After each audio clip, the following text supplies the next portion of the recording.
We're only together because of Master Prophet. And I know he's the real deal. I saw the miracles happen. A freeness, elevation, empowerment. God has raised up a true prophet in this nation. You know, this is a legacy. This is a legacy.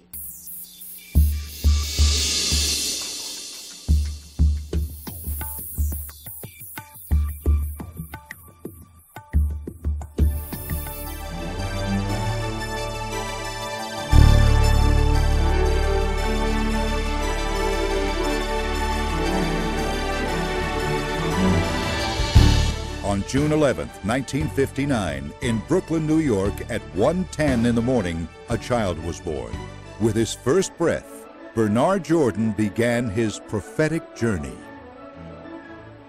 So now, right now, you're in what season as you approach your 50th? I'm in the autumn season of my life, the harvesting years. But let's start off when you were a youngster growing up in Bed-Stuy. Let's start here. It all began June 11th, 1959, when I was born in Brooklyn. And I wonder if I gave my mother the kind of challenges my children gave me. I remember one little sneaking story when he was small. When he thought he could fly, he decided to jump from the swing. And they called me from the hospital. So I asked him, what made you do that? I said, who are you trying to be? He laughed when I asked him that, because he was trying to be Superman. As young as I can remember, I had the speech impediment. I could not complete a sentence. I remember that in kindergarten. I remember going to speech classes in school. But one thing, my mother was strong in faith and always took us to church.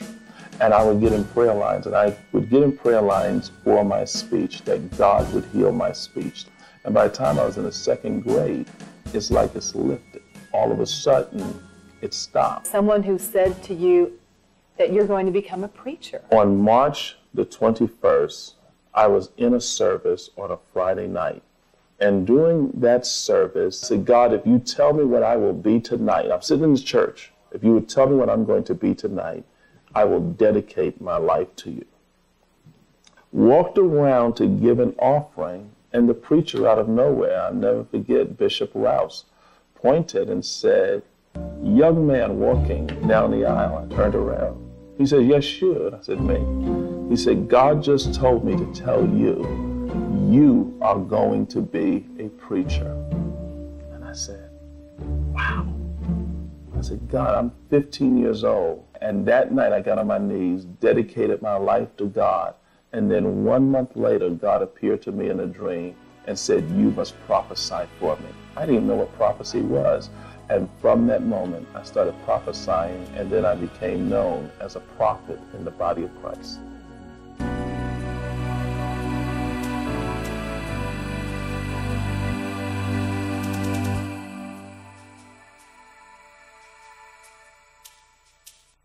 I think he was around about 15 when he came and told me, Mommy, God told me that I am his prophet. And I said, okay, now I'm going to have to learn how to deal with the situation. And I always had confidence in him because he was such a responsible child. And I always had confidence in him. And I said, okay, if that's what he said to you, then you must do. But it's a strange thing. In Sunday school, I would ask me, is there any questions? I said, where is the prophet? I had no clue then. He was just maybe about 5 years old. The prophet was your son? Yes. So what was the first thing that you were able to prophesy, even at the young, tender age of 15? Prophesying mainly to churches about the move of God in people's lives, about what God was doing in churches, about his spirit coming about in people's lives. And then after that, it began to become more predictive. My first major trip that I took and prophecy that was given when I was about 17, 18 years old, when I had to leave and go to California and prophesy about an earthquake that I saw coming. And my mother said, you know, pretty much you don't know anybody there in California. I said, I don't, but God told me to go. So I got on a plane and went. Whatever he did, I just went along with him because I knew that it was the hand of God upon him. Even when he was 17, I remember he got the word of the Lord that he would speak to King and queen. And you know, sometimes when you receive the word, it doesn't seem like it pertains to you. And that's how a lot of people miss it. And within his mind, I guess he felt the same way. I'm going to speak to kings and queens. I'm here in Bedford-Stuyvesant. But when he became about 23, he had the opportunity to speak to the kings and queens in Africa.